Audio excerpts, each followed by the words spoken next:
अस्सलाम वालेकुम नाजरीन, ड्रामा से कभी मैं कभी तुम की नेक्स्ट एपिसोड में आप देखेंगे। इस रुबाब की चाल कामयाब हुई। मुस्तफ़ा और शर्जीना पर चोरी का इल्जाम लगा दिया। बाप ने थप्पड़ मारा मुस्तफ़ा को और आखिर वो ये घर छोड़कर ही चला गया। किसी ने भी मुस्तफ़ा और शर्जीना को ना रोका सिवाय मुस्तफ़ा की बहन के। यूं मुस्तफ़ा तो बिल्कुल टूट सा गया है कि भाभी की वजह से अब्बू ने मुझ पर हाथ उठाया। वो रात के पहर आखिर कौन सा ठिकाना ढूंढते। तो इधर बहन जो कि मुस्तफ़ा के लिए काफी फिक्रमंद हो रही है, मगर माँ और सबको तो यही मुस्तफ़ा नालायक ही लगता है। जिस वक्त से वो लड़की इस घर में आई है सब कुछ उल्टा हो जाता है, कुछ सीधा होता ही नहीं। मुस्तफ़ा को भाई के खिलाफ इतना भड़का दिया कि वो बड़े भाई की गिरबान तक आ गया। दोनों में हाथापाई हुई थी। तो ये अदील भी बात करता है इस मुस्तफ़ा के खिलाफ, तो बहन उसे कहती है वो बदल चुका है। मगर जो भी हो रुबाब तो बड़ी खुश होती है कि कैसे मैंने अपनी बेइज्जती का बदला ले लिया शर्जीना और मुस्तफ़ा से। उधर कुछ वक्त बीत जाने के बाद ये शर्जीना और मुस्तफ़ा अपना सामान उठाए एक फ्लैट पर आते हैं। वो तो वहाँ की इतनी सीढ़ियाँ देखकर ही परेशान हो गया। तभी तो शर्जीना को वहीं पर रोकता है। अच्छा शर्जीना, मैं ऊपर जाता हूँ, देख के आता हूँ। शर्जीना नीचे खड़ी उसका इंतजार कर रही है, मुस्तफ़ा को देख रही है। इतने में नीचे शर्जीना के पास एक उबाश शख्स आया।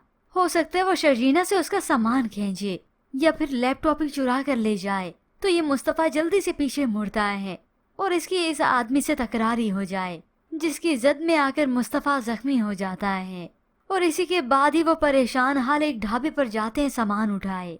तो शर्जीना मुस्तफ़ा को तसल्ली देती है, अच्छा मुस्तफ़ा परेशान मत हो। यूँ अगला दिन हुआ तो निकल जाते हैं दोनों ही, शायद घर का कोई फ्लैट का इंतजाम करने, या यहीं पे ही वो रहते हैं।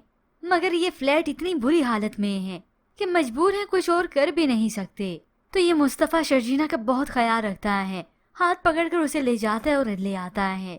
शर्जीना तो समझती है इस रुबाब की आखिर चाल क्या थी, कह देती है अच्छा जो कुछ इस रुबाब ने किया है उस दिन की लड़ाई का बदला ही निकाला है। इधर शर्जीना और मुस्तफ़ा इस बात को समझ गए, तो उधर शुक्र है इस अदील का दिमाग भी चल निकला।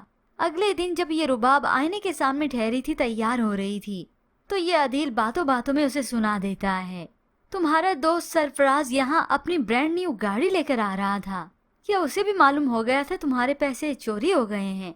क्योंकि अदील को शक तो था ही, ये बात सोचकर उसे कंफर्म ही हो गया और अब मजीद ये रुबाब कंफर्म कर ही देती है। लगता है तुम्हारा भी कोई पुराना हिसाब किताब ही चल रहा था, तुम चाहते थे कि वो घर से चले जाएं।